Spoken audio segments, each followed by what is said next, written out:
कोई भी यह पत्र पढ़ता तो ताऊ जी की विशाल हृदयता से गदगद हो जाता। मगर आदित्य के मन में शंकाओं के सर्प फन उठाने लगे।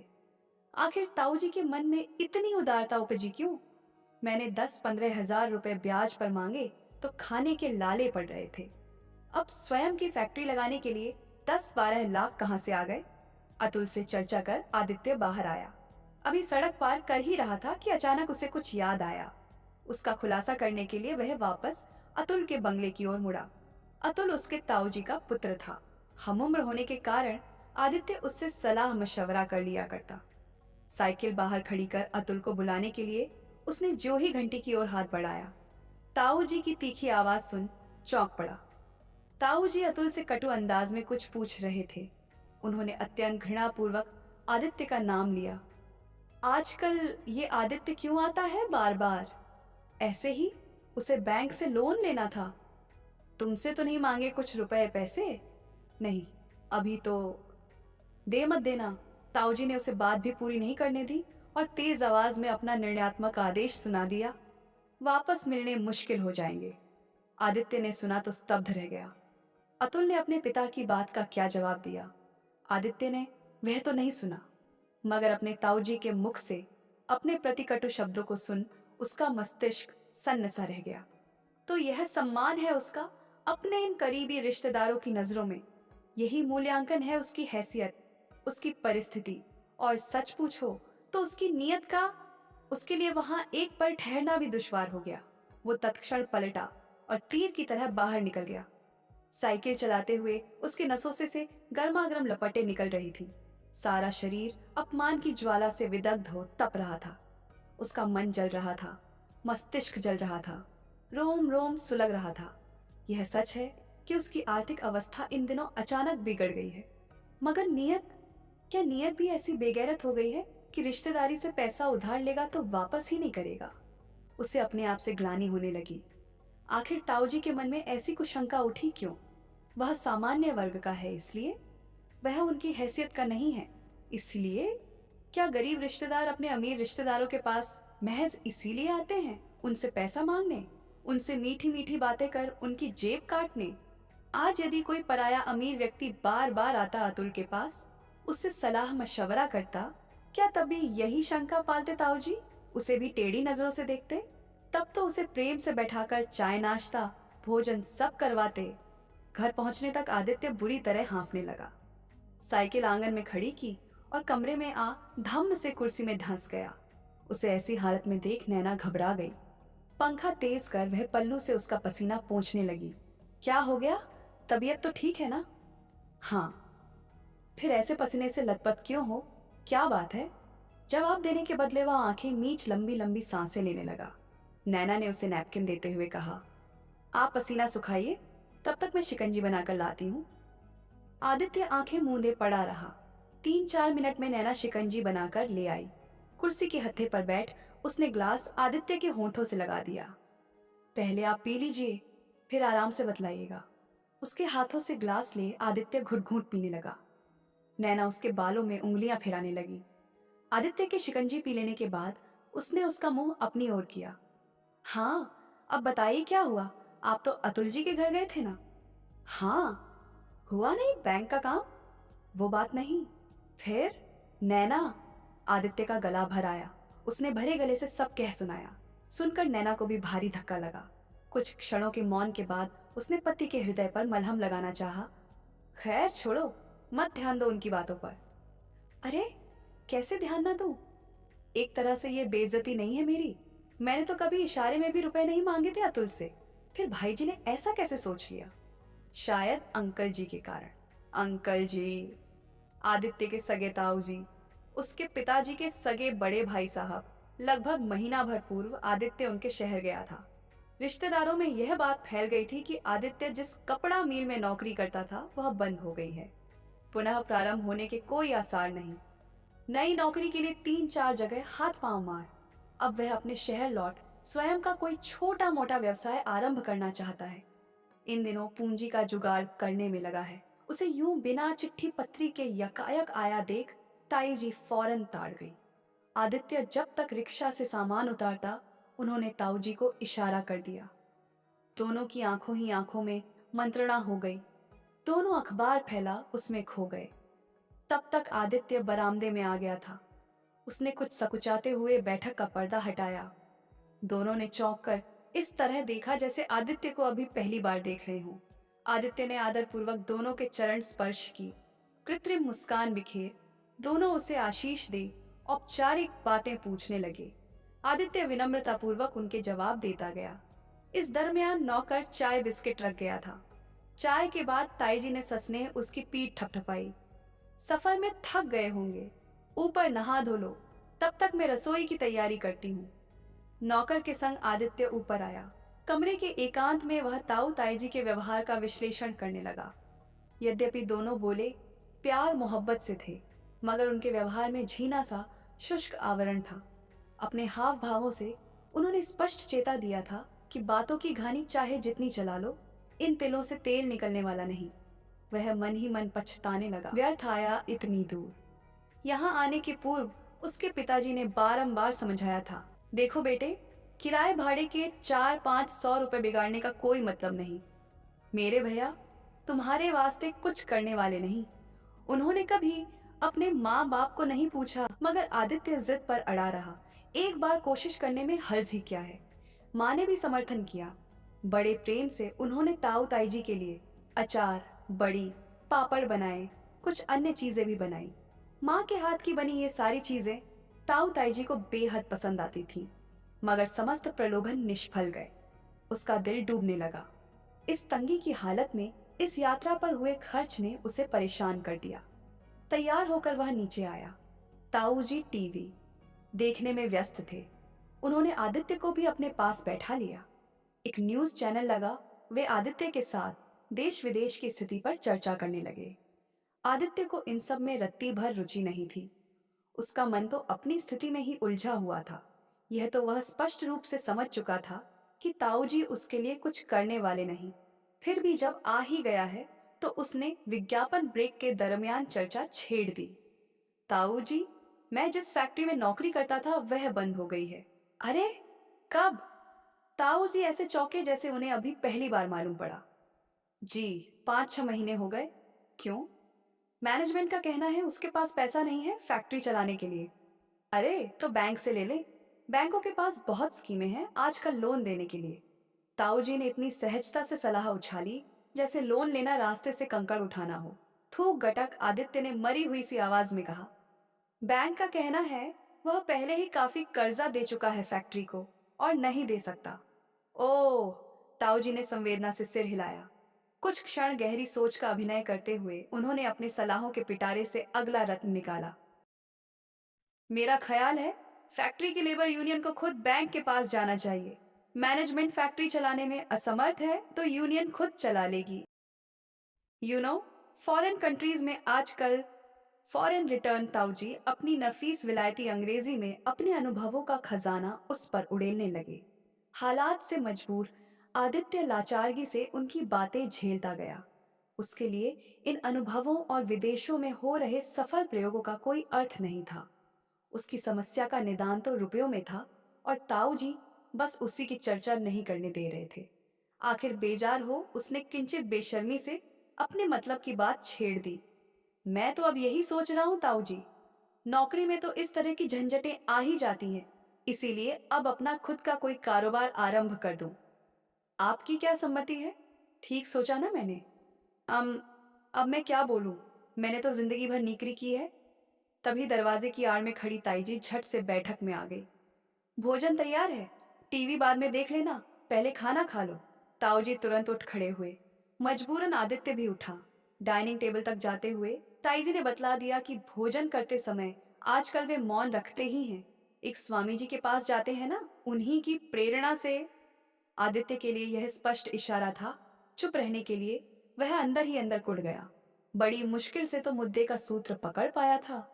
ताईजी भी कैसे कैसे दांव पेच खेलती हैं। बेचारगी से एक एक कौर पानी संग गटकता गया।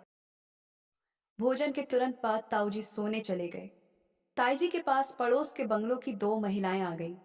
महिलाओं के जाने के बाद वे नौकरों से घर के काम करवाने लगी। मन मार आदित्य गैलरी में बैठ अखबार पत्रिकाओं के पन्ने पलटता गया।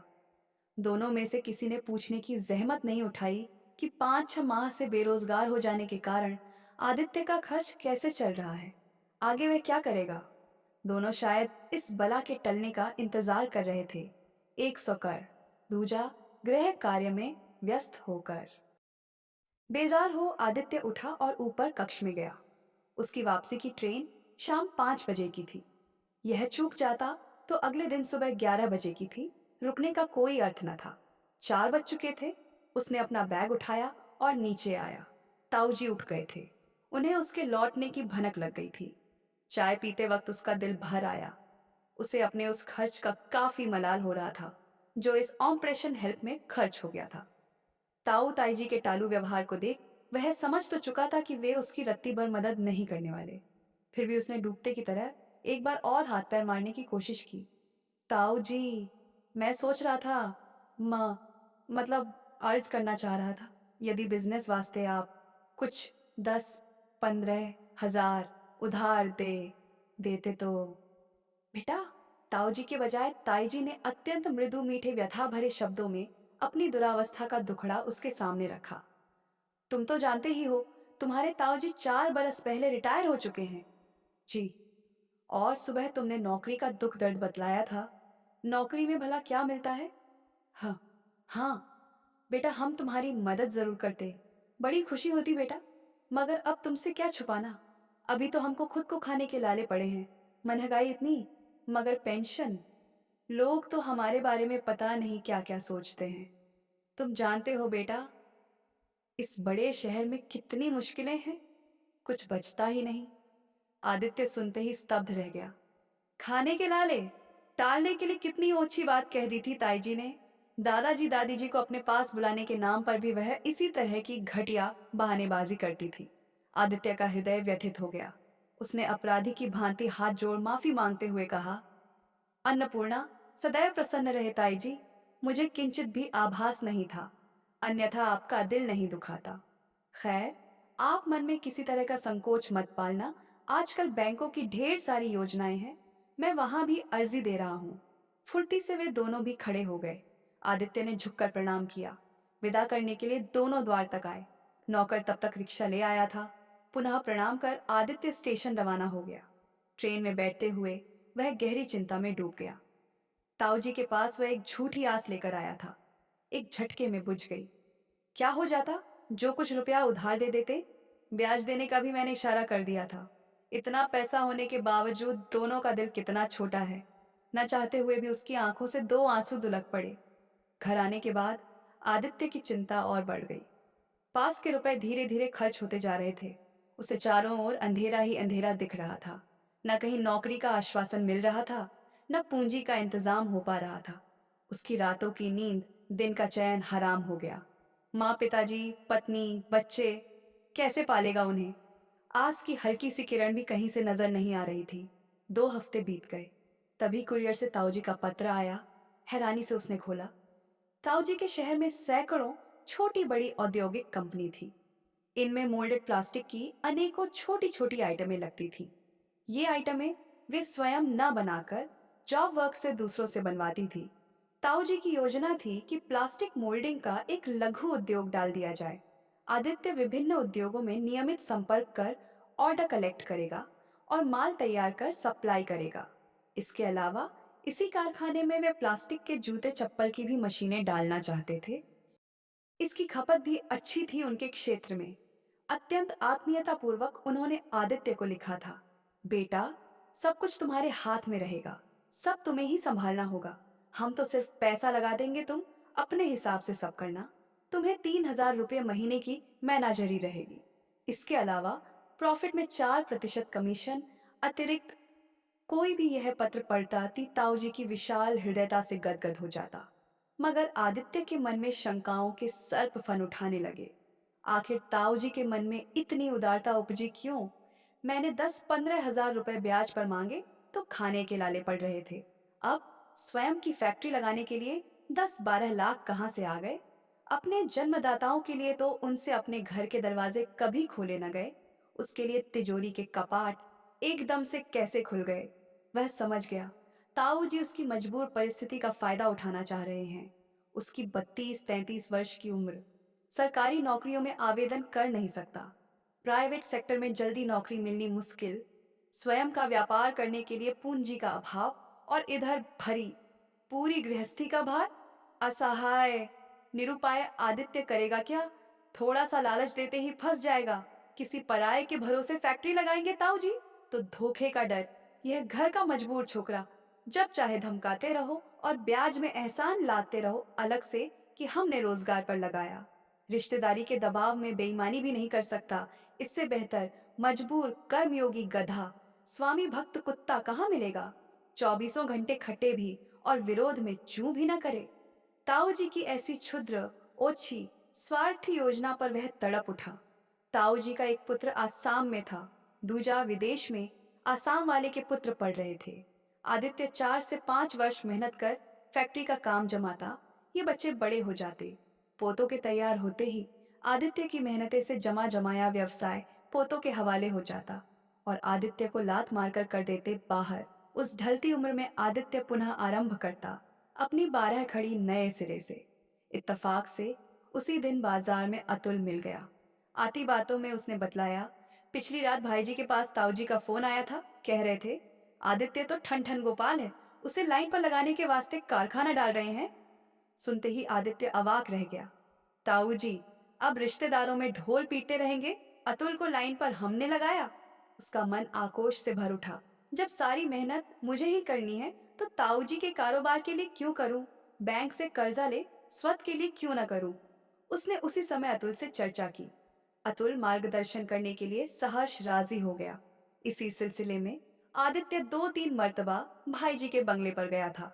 आज भी गया था, मगर भाईजी कुछ अलग समझे। ओफ ओ, नैना ने उसकी उद्विग्नता शांत करनी चाहिए। क्यों इतनी गहराई से सोचते हो? भाईजी ने बोल दिया तो बोल दिया, मत जाना। अब उनके घर और भी रिश्तेदार हैं, उनसे पूछकर। नहीं नैना नहीं, वह व्यथित हो गया। अब किसी रिश्तेदार के घर जाने की इच्छा नहीं होती। अरे, तो क्या सभी रिश्तेदार एक जैसे हैं? हाँ नैना, उसका स्वर भीग गया। पहले मैं ध्यान नहीं देता था, मगर अब लगता है कि मैं जिस रिश्तेदार के भी घर जाता हूँ, मुझे देखते ही वे कन्नी काटने की कोशिश करते हैं। धुक धुकी होने लगती है। उनके मन में पता नहीं क्यों आया है यह हमारे पास। कुछ उधार तो नहीं मांगना चाहता? निठल्ला कहीं का। छी! नैना ने उसके होंठों पर तत्क्षण अपनी हथेली रख दी। कुछ भी बोलते हो अपने आप को। कौन कहता है आप निठल्ले हो? नैना, उसका कंठ अवरुद्ध हो गया। अब जब तक पुनः काम धंधे पर नहीं लग जाता, फालतू ही तो हूं मैं। ओफ ओ, फिर वही, वह तो नक्कर बोली।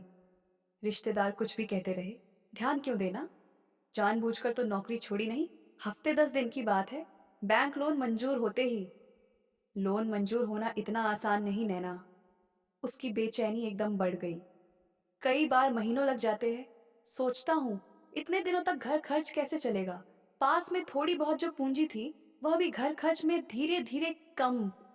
फिर एक बात बोलूं? नैना ने तत्क्षण एक निर्णय लिया।